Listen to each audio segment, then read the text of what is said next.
Forbes Books presents Sustainable Leadership and Disruptive Growth with David Radlow.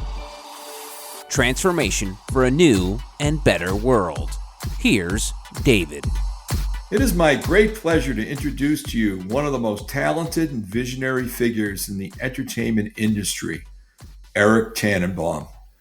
As an executive producer and founder of the Tannenbaum Company, Eric has made an indelible mark on television, bringing some of the most beloved and iconic shows to life, including producing with his wife Kim, 2.5 Men. During his time as president of Columbia TriStar Television, he was instrumental in the success of legendary shows like Mad About You, Party of Five, and The King of Queens. With a career spanning several decades, Eric has been a driving force in the entertainment industry, shaping the landscape of television as we know it today. Eric, welcome to the podcast. Thank you, David. I appreciate it. Glad to be here. Most people that know you don't know that you are an outstanding college football quarterback with a decent defense, but played on a team with a very young offensive line that led to a very tough year for you as a senior. Now, we weren't going to focus on the 13 sacks at one game in Connecticut, but how did having some great football seasons, as well as tough ones, prepare you for your great success in Hollywood? I think that's an excellent question, and I use that analysis of my son all the time, who is a college quarterback right now, and just trying to teach him the things that I learned, and I think you were the same through sports. It's a great equalizer. You are surrounded by people that you don't necessarily have that much in common with.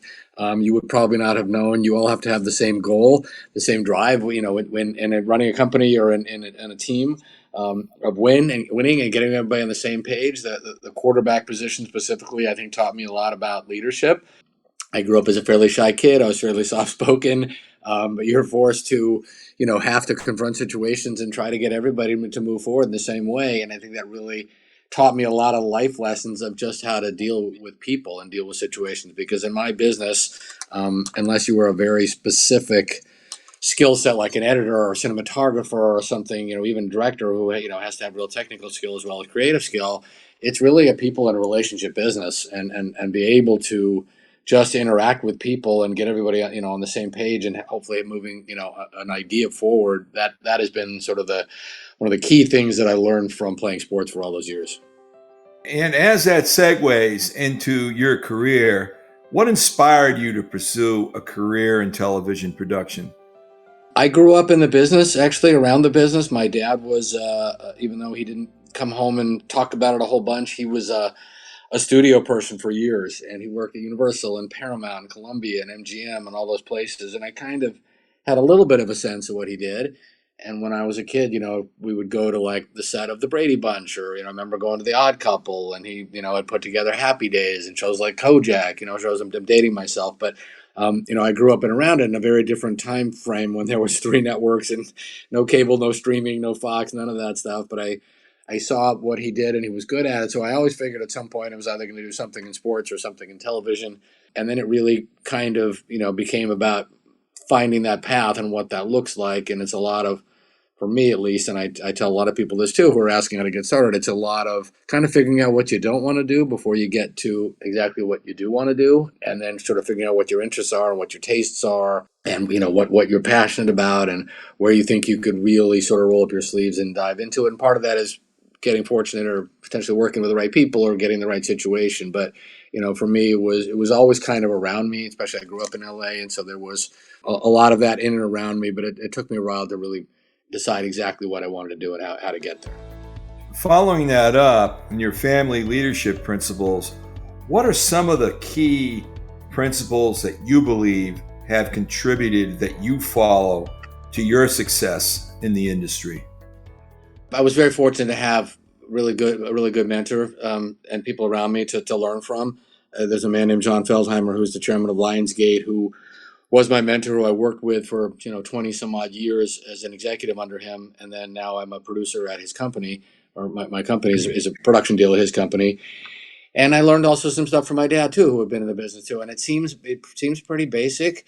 And I don't mean to sort of underplay it, but the idea of being open to everybody's ideas, calling everybody back, never saying no without really thinking something through, never knowing where the next great idea is going to come from, being open to everybody's opinion, being decent to people. It's a no business. You're turning people down a lot and saying no, and we get turned down a lot. So you have to kind of be able to have a thick enough skin to deal with that and understand that it's not personal, that it's a subjective business. And the only true skill that I have, I'm not a lawyer, but I learned a lot about the business and all that stuff, was just the things that I believe in and that I can see ultimately sort of a path to making them come to fruition.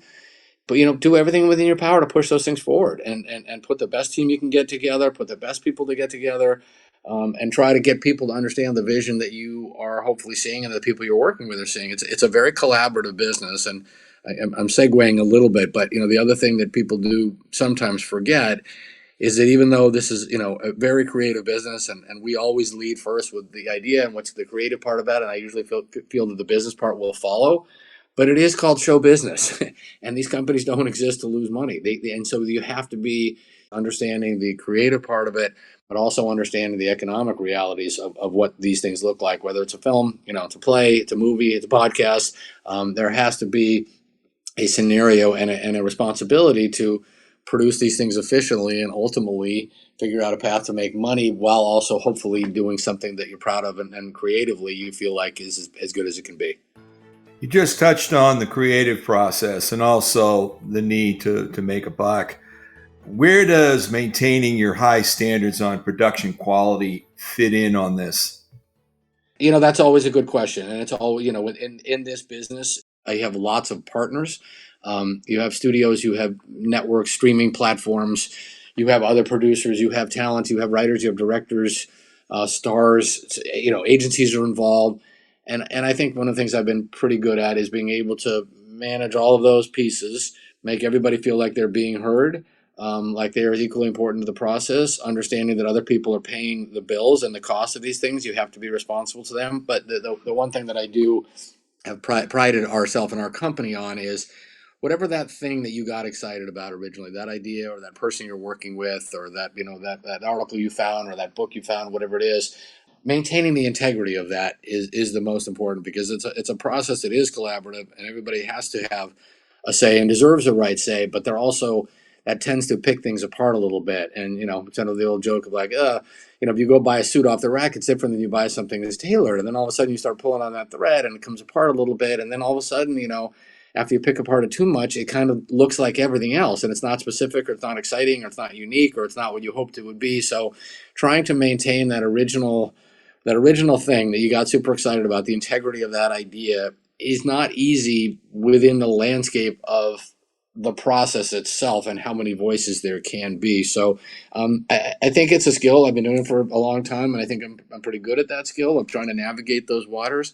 But as I said, we deal with a lot of partners, and that is the nature of our business. So you have to be open to input and ideas and notes, and there's a budget. When we get a show picked up or we're doing a show, we kind of look at a script and we say, okay, well, this is what it's going to cost, and this is what the series is going to cost. And if you're doing a pilot or you're just going right to series, and then ultimately it's our responsibility to have to live within those numbers. Once everybody signs off and says, hey, this is the threshold we're comfortable at, we pride ourselves in doing shows for those numbers. Sometimes barring disaster, or COVID or things, there are costs that you can't foresee, but they're fairly controllable. And most of it's controllable up front in terms of writing of the script and pieces that you put together, and it just has to fit within a certain budget or you can't do it. And there's another person that I learned from a lot. Her name is Sandra Stern. She's the CEO of Lionsgate and was my head of business affairs for years. She always says sometimes you have to say no, because sometimes you can't say yes to everything. And so you have to make choices. And this business is a business of choices. And if you ultimately can sort of say, hey, but this is going to put you in a wildly different financial stratosphere, then you have to realize that maybe that isn't the right choice. Even if creatively it may be the right choice, you have to be able to figure out, other alternatives, because you have partners, and I have fiscal responsibility to those partners to deliver the show that we signed off on and said I could deliver for that price. Along those lines, what do you see as the biggest challenge you faced in leadership and entertainment? And how did you overcome it? And if there were 2 or 3 kindly share as well? I think the biggest challenge facing all of us is that the business is evolving and changing every single day, and it has from when I first started and started a studio, and there was multiple big studios, and then early on in those days, we when I was running Columbia TriStar and we were making 20-25 pilots and 15-18 series a year. And then the networks got very sort of interested in ownership, and being part of that, and trying to squeeze out the studio business a little bit, and a lot of the independents went away. That was a big challenge early on in my career. A second big challenge for me was the thought of the more in the corporate world you are, and the more big companies started taking over the smaller companies, and it became about these giant corporations, a lot of money, a lot of depth, all that stuff. But it took me further and further away from what I do like to do, which is work with talent and work with writers and shape ideas and form ideas. And so it was a big switch for myself and my wife, who's my partner, to become producers and decide to produce. But that was a big step away from those executive jobs. And there's a lot of great perks about those executive jobs, and it's very hard to be an independent producer. But based on the skill set that I think I had for 20 some odd years as a studio person, it sort of enabled me to sort of figure out what those challenges were at the time, and how to move forward, and how to be successful, hopefully. And then the third latest biggest challenge is the complete 180 that the business has done. And there's never been more content being produced. There's never been more available outlets to sell to, and yet it has never been harder. And the movie business has changed, evolved, and it's not as prominent as it was. And so therefore, a lot of the movie people have segued into the television world. I would argue that a lot of the TV work that's being done in TV is every bit as good, as not better, than a lot of the work that's been done in the feature universe in the last years, and everybody wants to do it. So it is very competitive. The economics are very challenging. How to make money, how to we were very fortunate with a show called 2.5 Men to have a big hit and be part of that show. But those days of big syndicated hits, or if they even exist ever again, are really few and far between. So just trying to figure out, it's like the Wild West. Every day it evolves. The technology's changing, the distribution's changing, the talent deals are changing. So it is that the biggest challenge is sort of being able to do what you do well, but evolve it into a new landscape, which is literally changing every single solitary day in our business, and keeps changing. And I think there will be more consolidations and all that stuff too. So it's a constant sort of reevaluation of how do you stay relevant in an ever-changing world in our business.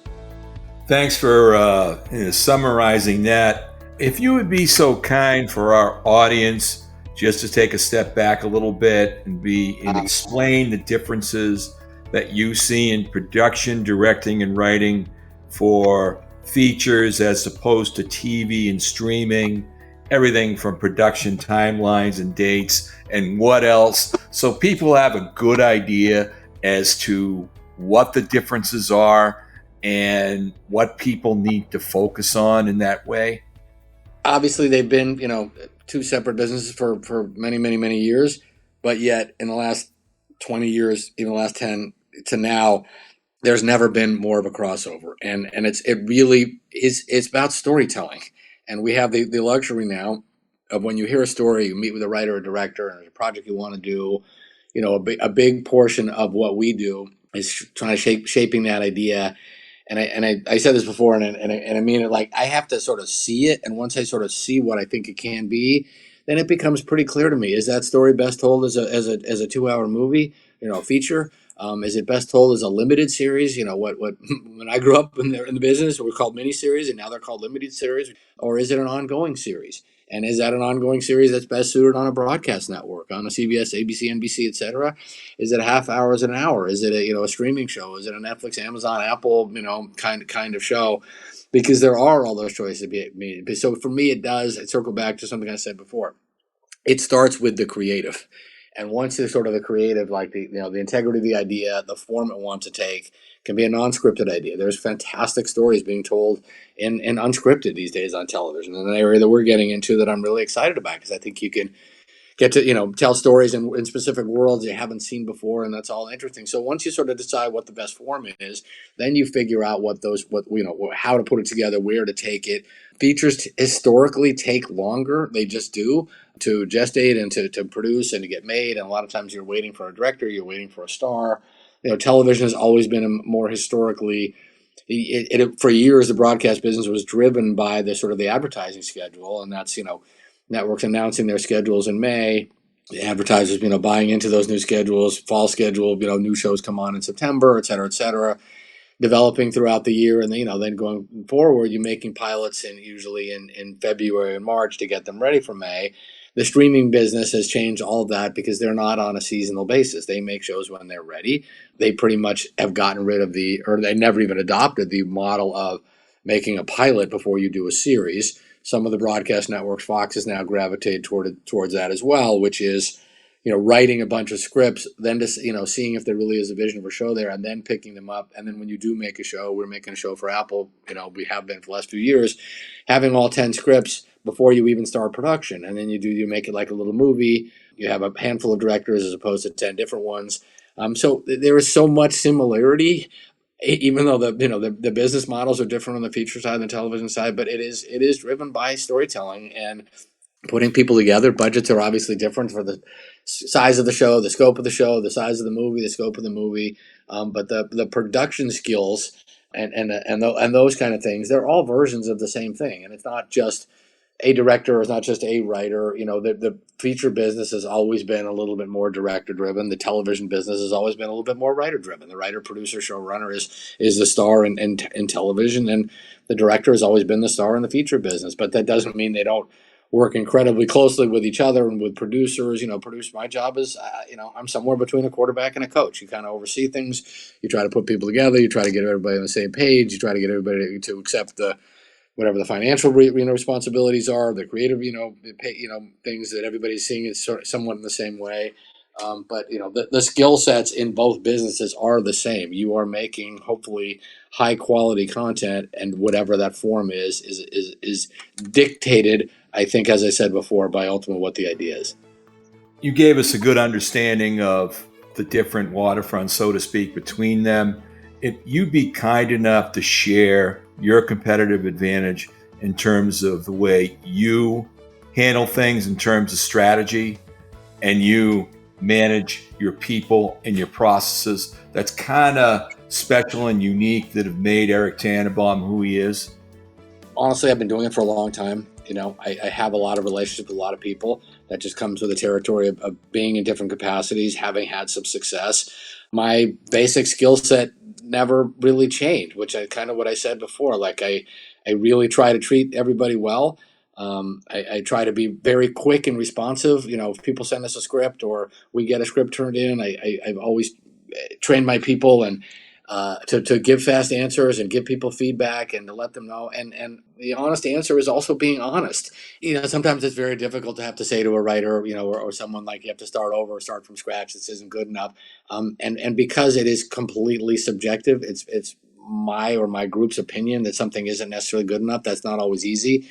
But I have learned, I've been doing this for way too many years, that being upfront with people I don't want people to tell me what they think they want me to, I want to hear. I want the truth. Like, is this something you like? Is this something you want to pursue? Is this something we should try to do together? So, what's made us good? I think I try not to take on too much. I try to, what things I do take on, I really believe in them and I really want to be able to try to push them through. I've had many, many, many shows, and not just me, everybody over the years, of shows that were turned down at multiple different places, didn't get made 2 or 3 years later, 5 years later, script getting picked up. We have a show on the air, Home Economics, right now that was passed at multiple different networks. We wrote scripts, finally got made at ABC, a show that I did at Fox a couple of years ago called The Moody's. I had sold it 4 or 5 different times, and it just kind of kept getting close and getting passed, but then new executives come in and all of a sudden the idea feels, so a good idea never goes away. A great script never goes away. Sometimes it's timing. Sometimes, the executive turnover at all these places, but the things that I really connect to and the ideas and projects I get excited about, I roll up our sleeves and do everything we can to try to make those things happen. I'm a big believer in putting elements into things. But in our business, it's called packaging. Do you package with a star? Do you package with a director? Is it a high-level writer?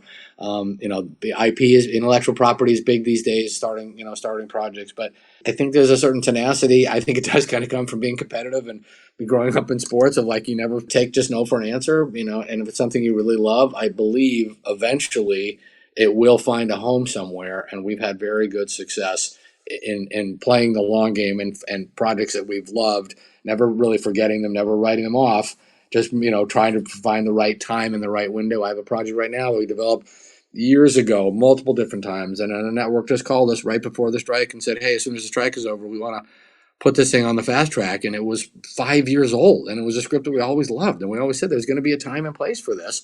And you don't usually get an incoming call, but it was like, oh, wait a minute, this is a really good idea. Somebody who read it hadn't read it before. So I think the long-winded way of saying, if you believe in something, you have to just keep it. You're always pushing a rock up a hill, and you can never stop pushing it. And if it's something you love, eventually there'll be a place to find for it. That's a great point, and something all of us should remember. All right, Eric, we have more to get to, but we have to stop right here. Coming up in the second part of my conversation with legendary entertainment executive Eric Tannenbaum, Eric reveals some of the myths and misunderstandings of show business. I think what used to be perceived as, oh, it's so glamorous and so this and that. Well, it's hard work. It's still rewarding when you're doing something you love and you're proud of, but it's not all fun and games. Let me just say it that way. To connect with David, go to davidradlow.com. David's book set, The Principles of Cartel Disruption and Secret Stories of Leadership, Growth, and Innovation, are available wherever books are sold. This has been Sustainable Leadership and Disruptive Growth with David Radlow, a presentation of Forbes Books.